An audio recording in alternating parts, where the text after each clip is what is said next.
vers un changement dimensionnel de relations entre la République démocratique du Congo et sa diaspora. Propos donc du ministre délégué aux Affaires étrangères, coopération internationale, francophonie et diaspora. Il a dit à l'occasion justement du lancement ce lundi de l'atelier d'évaluation de la mise en œuvre de recommandations issues des forums de la diaspora congolaise, comme nous dit Axel Kayongo et Olivier Matota à travers ces reportages.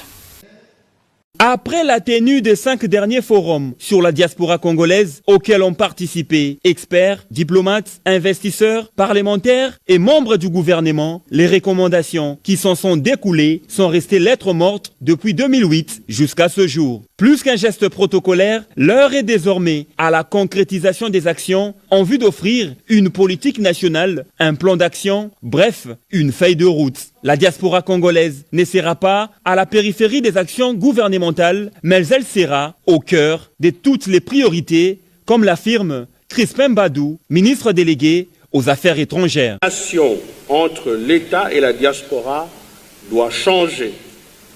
Et elle va changer. Elle doit être plus fluide, plus directe et plus productive. C'est le sens de ma mission, héros américaine, en prélude de cet atelier. C'est le sens de ce que nous faisons aujourd'hui. C'est le sens de ce que votre gouvernement entend mener comme action à travers la feuille de route qui sortira de ces travaux. Je déclare ouverts les travaux de l'atelier d'évaluation de la mise en œuvre des recommandations issues des forums de la diaspora congolaise. Les participants et les délégués à cet atelier d'évaluation de la mise en œuvre des recommandations issues des forums de la diaspora congolaise attendent des résultats des mécanismes fonctionnels avec l'État congolais comme un interlocuteur accessible. Le président de la République et la première ministre d'avoir remis ce ministère, il s'est dit qu'il était temps qu'on puisse évaluer toutes les recommandations et les forums organisés dans le temps pour que cette fois-ci, on puisse aller sur les bonnes bases. À noter que les experts, délégués et participants à ces assises vont poursuivre les travaux en commission avant la mise sur pied de la feuille des routes qui sortira de ces travaux, offrant ainsi une opportunité historique, celle de transformer le potentiel de la diaspora.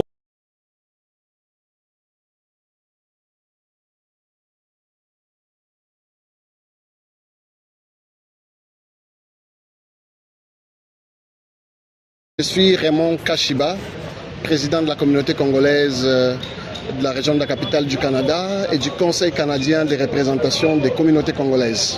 Monsieur Raymond, oui. Aujourd'hui c'est le deuxième jour des ateliers. Oui.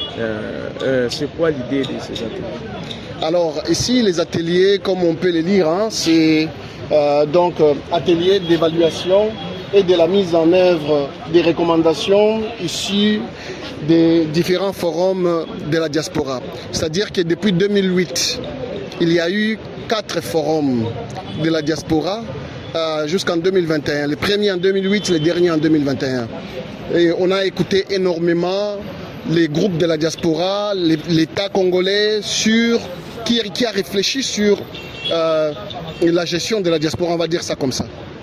Et donc, on a dit, mais on ne va pas continuer à faire des forums et des forums en n'en plus finir. Donc aujourd'hui, on a dit, écoute, on va lancer maintenant ces ateliers pour consolider toutes les belles idées qui ont été donc amenées lors de ces différents forums pour en faire une feuille de route claire, une politique claire et pour la mise en œuvre. Donc c'est ce que nous sommes en train de faire. Hier, il y a eu évidemment l'ouverture de ces ateliers avec les ministres délégués à la francophonie et à la diaspora, M. Crispin Badou, et puis il y a eu également la présence du ministre du Commerce extérieur, M. Paluku.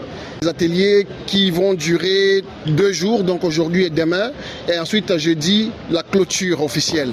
Maintenant, dans ces ateliers, comme vous avez pu voir, il y a plusieurs groupes, notamment groupes de travail sur la gouvernance, sur les suivis et la mise en œuvre, sur les finances également. Donc, et le quatrième, j'ai oublié. Et j'ai été désigné pour justement présider les groupes de travail sur la gouvernance et les cadres juridiques donc, de ces travaux. Et donc de la direction de la diaspora, et puis également avec tout ce qui vient avec les hauts conseils donc de la diaspora qui seront qu'on souhaite soit mis en œuvre et tout. Donc voilà un peu le travail qui est en train de se faire, c'est vraiment d'organiser, de donner vraiment un cadre juridique et une organisation centralisée si possible, en tout cas forte pour la diaspora. C'est quoi les sujets phares de votre groupe? Écoutez, il y a eu beaucoup de groupes qui ont travaillé. Donc notre travail, c'est de consolider, de réviser, ça nous assurer que c'est d'actualité, nous assurer que ça répond aux besoins actuels, ça respecte la loi. C'est vraiment nous assurer dans ce sens-là. Voilà un peu. Vous avez un mot à dire aux diasporas congolais, celles qui restent encore à l'extérieur, et pour les Congolais qui vont vous suivre. Vous avez un mot? Alors oui, écoutez, nous sommes de la diaspora du Canada.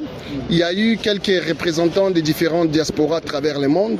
Et le Canada a dignement été représenté. Nous avons participé à ces travaux. D'abord, la semaine passée, c'était au niveau de la table ronde organisée par la présidence, la table ronde sur l'emploi et l'entrepreneuriat des jeunes.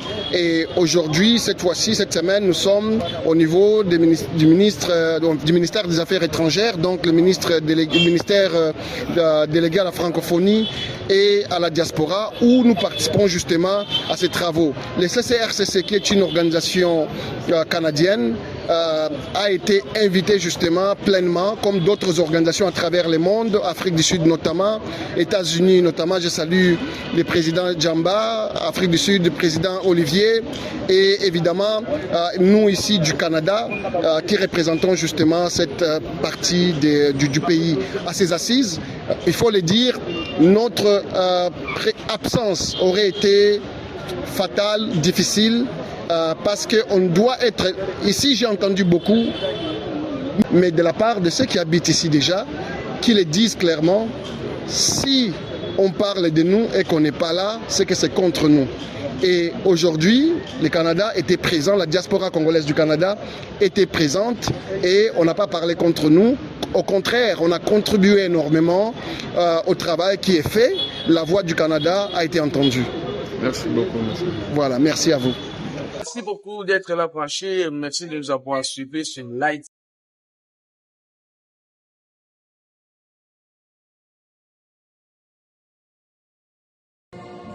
Vers une nouvelle dynamique dans les relations entre la RDC et sa diaspora.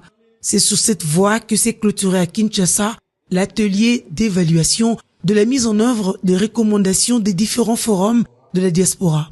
Après des jours d'analyse minutieuse du niveau d'exécution des dites recommandations et d'identification des obstacles dans les aspects institutionnels, économiques, politiques et opérationnels, les participants ont fourni un cadre d'action pragmatique pour transformer la diaspora en partenaire effectif du développement. Nous devons rédiger un pilier institutionnel dédié pour canaliser les potentiels économiques de la diaspora et lui offrir un interlocuteur étatique unique et légitime. Il va falloir donc adopter les décrets d'agrément après concertation avec le ministère sectoriel concerné. Nous devons mobiliser et structurer l'épargne de la diaspora congolaise vers les investissements productifs.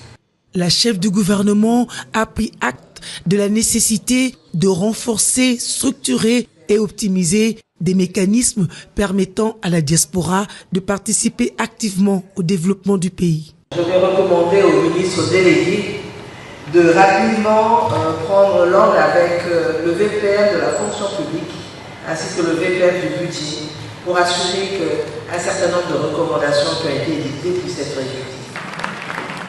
Cette fois, les membres de la diaspora sont sortis plus que rassurés. Faciliter à la diaspora de retourner au pays, d'investir, de retourner au pays, d'apporter l'expertise. Et c'est ça qui est vraiment important, qui est ressorti de ces assises. Et nous croyons sincèrement que maintenant, on va mettre en œuvre tout cela pour que nous puissions attirer les Congolais de la diaspora à retourner au pays, investir au pays, à retourner au pays, apporter l'expertise et les compétences qu'ils ont accumulées à l'étranger. Les 6 recommandations prioritaires devraient entrer en exécution selon le calendrier et l'ordre d'importance.